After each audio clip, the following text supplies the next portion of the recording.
touted as a hero. And I felt like I was shouting into the wind. So I'm grateful to you for letting me communicate my message on what happened to my family. Aren't we both lucky that we work in an environment where you had the support and the ability to bring this very issue, because lives were hanging in the balance here, and speak out regularly and passionately and effectively about what was happening? I mean, this was insanity here. And you were the loudest voice challenging then New York Governor Andrew Cuomo. I guess he was busy writing his book or having his staff write his book on how great a leader he was during COVID, while all of this was going on. I'm so grateful, but I don't think the message made its way to the other media.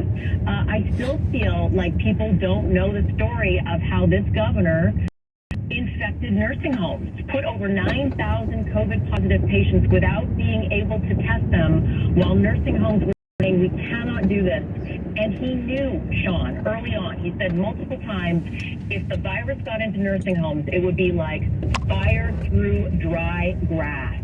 He said that several times, and this guy lit the match. You know, it's such a sad, unbelievable story, and I know the pain. A loved one, you can't bring them back, and yes, your life goes on, but there's always kind of that hole in your heart. My father died 6 months after I started at Fox in March of 1997, and I still think about him every day. My mom died shortly thereafter, not long thereafter, and it just is hard.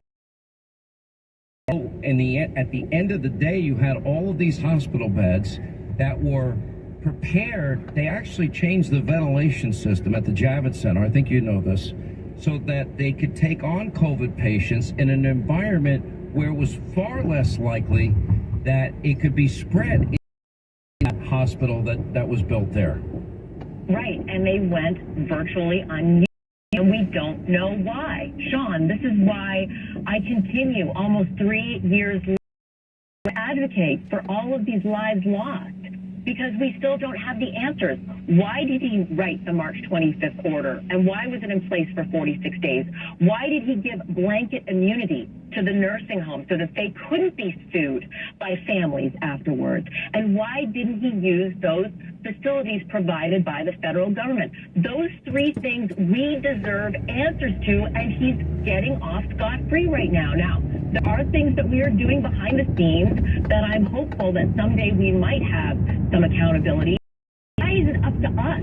Why is it up to my family to try to find out? Why isn't our government doing their investigation? See, I think a legal action will eventually favor you and all these other families that suffered with you. I really believe that. I think your case is that strong, and I think you'll win. But you know what that case won't be able to do?